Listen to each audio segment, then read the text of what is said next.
And a very big welcome to the Kiss Limelight. We're back in the Limelight studio. Very pleased to announce that I have these two gentlemen here. Can't remember their names though. Oh, no. Ms. Rek and Mike Callander, I believe. Is that right?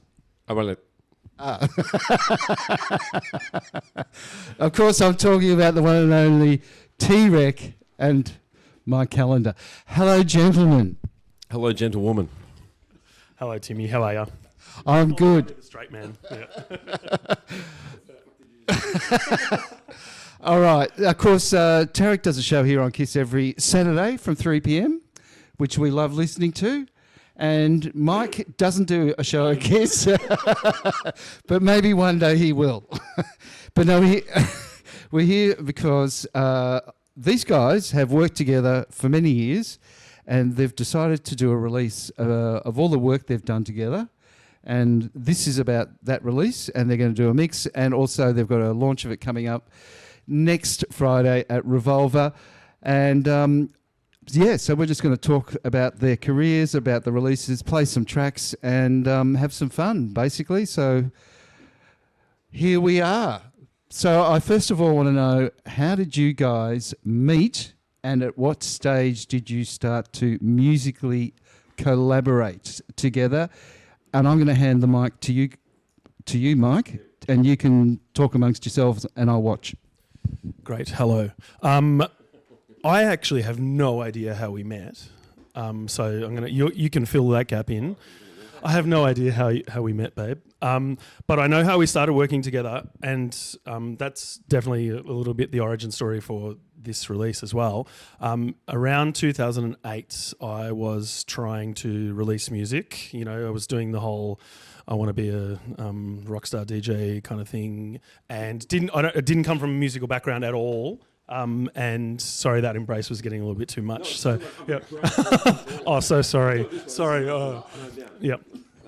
You'll get a little sense about how we work together. But no, around 2008, I'd been making music for a couple of years, pretty clumsily, and T-Bone here was very encouraging to me, like hearing demos and stuff and going, it's pretty good, but, you know, come in and we'll fine tune it a little bit, and we started working that way. We had met a number of years before that, but I didn't know him that well. Like, we weren't like super tight, but he would just like put his arm around and just went, "Mate, I'm going to help you in the studio," and that was 18 years ago now. And it's and that was some of the stuff that is on this record is from that period. And for many years after, we just started working this way. And then it turned into, when I did sort of develop some chops a little bit better, T would ask me to do a remix, or, we'd play in a band together, or that kind of thing. But it really started with, a kind of a mentorship kind of thing, where T was like, "Hey, I can see potential here. Let's work to realize it." I love the way you call him T. So cute. I've never heard that before. No. Now, well, the name of it is... I've done worse things to better people's music. No, I know who's come up with that name straight away. Mr. Rek came up with the name. I'll give you a sec. But you and I have a fondship, not a friendship. And we like to rib each other. So I want to know, how do you do it, Mike? I'm a lot more confident these days, so we're basically in an abusive relationship now, but it's a two-way, two abusers. But when we started, he was far more charming and helpful than he is now. Do you want to write a reply? Oh, I get to talk at some point, do I? Well, thank you. I was going to go back on what you said. I was a huge Mike Callander fan as a DJ for years before. So when he asked me to help him with his recorded music, I was like, it was somebody I was a fan of, that I could help with. So that's how it sort of started. I don't know if you knew that. I used to come and see you at honky tonks and stuff. Like, one of the few Melbourne DJs where just like every track he'd play was like good, or I wished I had, or I had. And used to play a lot of weird things that no one but you and I played. How do we work together? What was the thing with the confidence? Yeah, You were pretty confident back then, though, weren't you?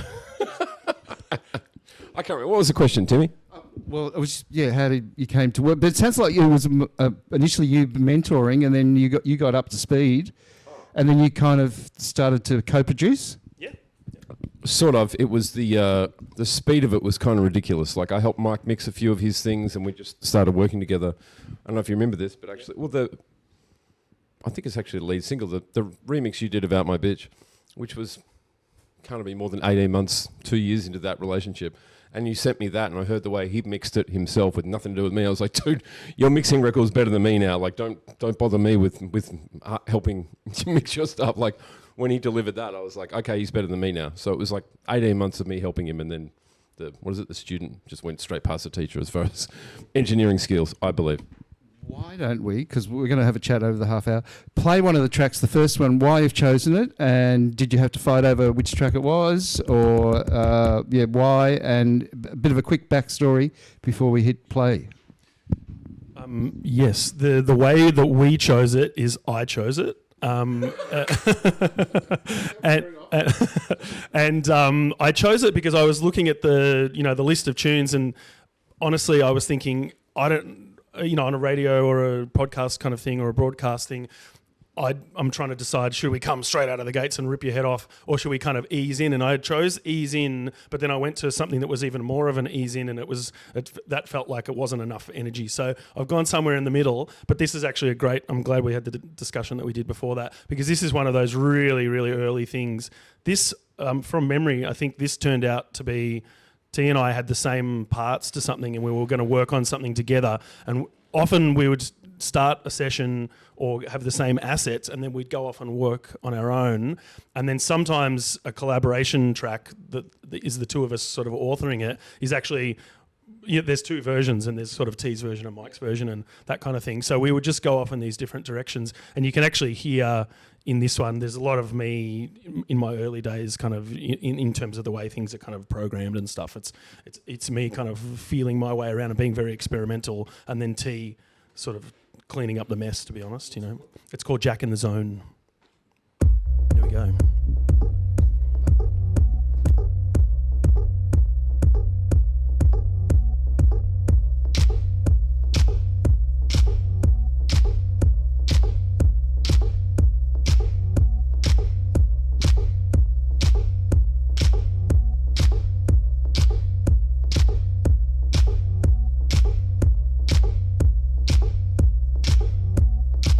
Jack, we gonna be in the zone today. Yeah.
We're back, and that track was Jack in the Zone. Jack and the Mic, excuse me.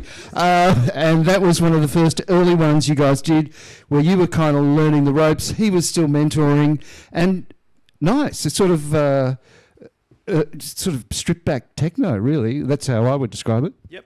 Yeah, I mean, my DJ career kind of blew up. I have a DJ career. Come in here, sweetheart. Yeah, I mean, in terms of DJing, I was playing kind of bigger stages.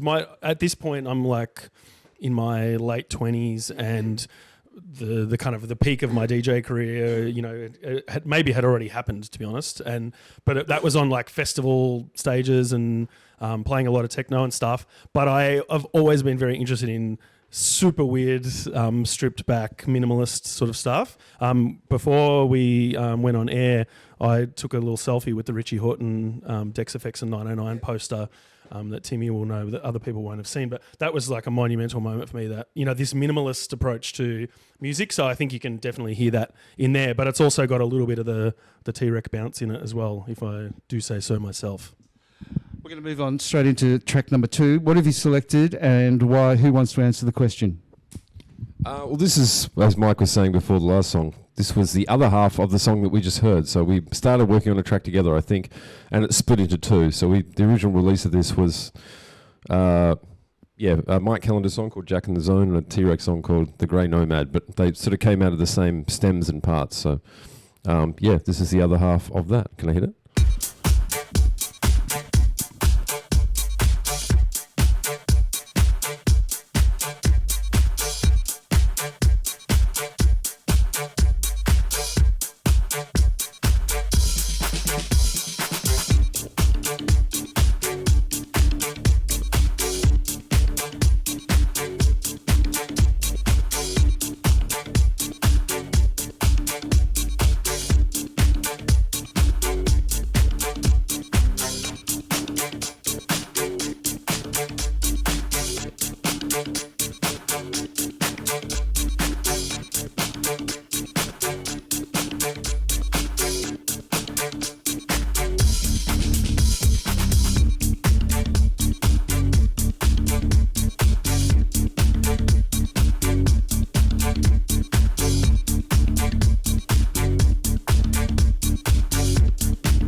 House music is a state of mind.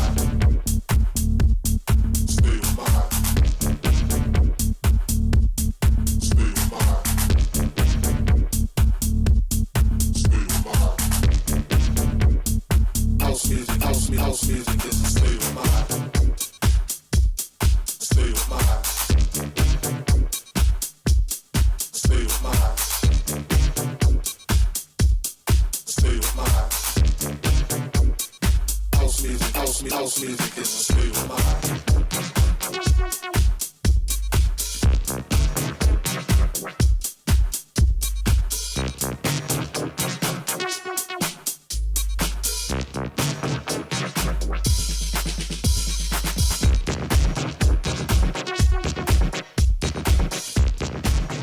Track number 2 from the compilation called The Grey Nomads, T-Rek's 2024 remix. I'm just reading that off the thing going, fuck, I don't know. No, the album. The album. Oh, I've done worse things to better people's music. Now, is that who? Are you saying that to each other? I think it's T-Rek saying that about himself. We shared a studio together about 10 years ago for about a year. And it was something that I just said randomly and you laughed very hard. And so I wrote it on a piece of paper, do you remember? Stuck it in the studio. So it lived on our studio wall. It just said, I've done worse things to better people. And then it might even still be in the studio I have now. Like it migrated to the other one. And so things that make my life over the years, I just store away in the back of my mind. And then if we do something together, I truck them back out. So Yeah, I just want to add to that. So you were talking about the studio that we shared, and we'd just split our time and use it kind of half the time each. And T would always leave me little post-it notes with messages. Yeah, and in around 2016, I started working with the Avalanches a lot. And T was kind of making fun of me, going, "Oh, you're too good for me now. You're working for the Avalanches." So I took them into the studio one day to work on something, and it had their "I'm too good for you're too good for me now that you're working with the Avalanches," and they saw it and they were just like, "What's happening here? Is this are we breaking up a marriage or something?" And then also, so I was renting this studio, and T was subletting from me, and so he would be transferring money into my business account, which is, it's a company, and so it's got a ledger. So whatever you write on the deposit goes into the books, and my accountant sees it and whatever. And so every time he would put in the rent, it would be would say, "This is mainly for penises," or something like that. it's so unlike you. So unlike you. I've forgotten all of this. I've only vaguely remember this is, but it all rings very true. And it was mainly for penises. So, you selected another track, and why and what is it? It is I Made Acid, Mike Callander remix by T-Rek. And I feel like this is, as far as my work goes, this is the favourite stuff that I've worked on with T, because it takes something that he had a fully complete track with this. He worked with, I don't know, you borrowed somebody's 303.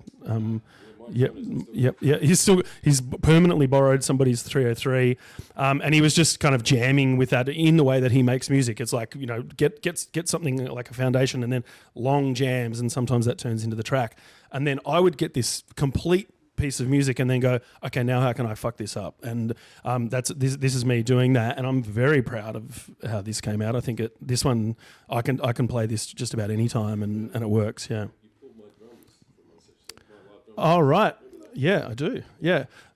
And another point. So we've got a lot of information that we're storing, like there's hard drives with T live drumming and stuff like that. And so I took his 303 work and then took another session of drumming and then merged the two. So it's kind of like a mashup of T-Rek recordings. Yeah. And this is what it sounds like. I made acid.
Is that you singing, Tara?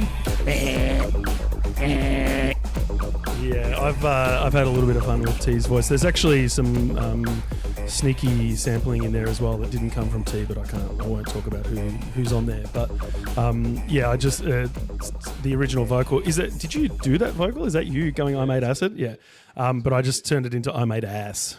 Yep. So we're going to play one more, and then we're going to get into the mix part of the proceedings. No, I won't ask you about the mix now, but the release is out tomorrow on all streaming platforms and will be available to download. How many tracks in all? Shit, you're testing us now. 11. But yeah, 11. We went through. I mean, T did all the work on this, by the way. When I say we, T did everything. But yeah, well, you know, yeah. But this compilation is absolutely curated by him with just a little bit of a discussion on, you know, a track or two that didn't make it on because we didn't feel like it flowed and was kind of as strong. But yeah, mostly it's got a nice little rhythm to it and 11 tracks. What's the last one before we go to the mix then? I thought I'd play this because this is sort of the newest thing on there, which was Mike remixed a track of mine called Out My Bitch, 2009, I think it was. And then during COVID one night, I always sort of wanted to do an edit. I tried to edit it a bunch of times over the years, and I just was probably, just in a certain mood one night during COVID in the studio doing a lot of stuff, and I just chopped up Mike's remix of me. So it was a T-Rek track that got remixed by Mike Callander that then got re-remixed by me, which is why it's called Out My Bitch, Mike Callander remix, T-Rek's 2021 Eyes Open Nap remix. Wanker. What are you talking about?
to us.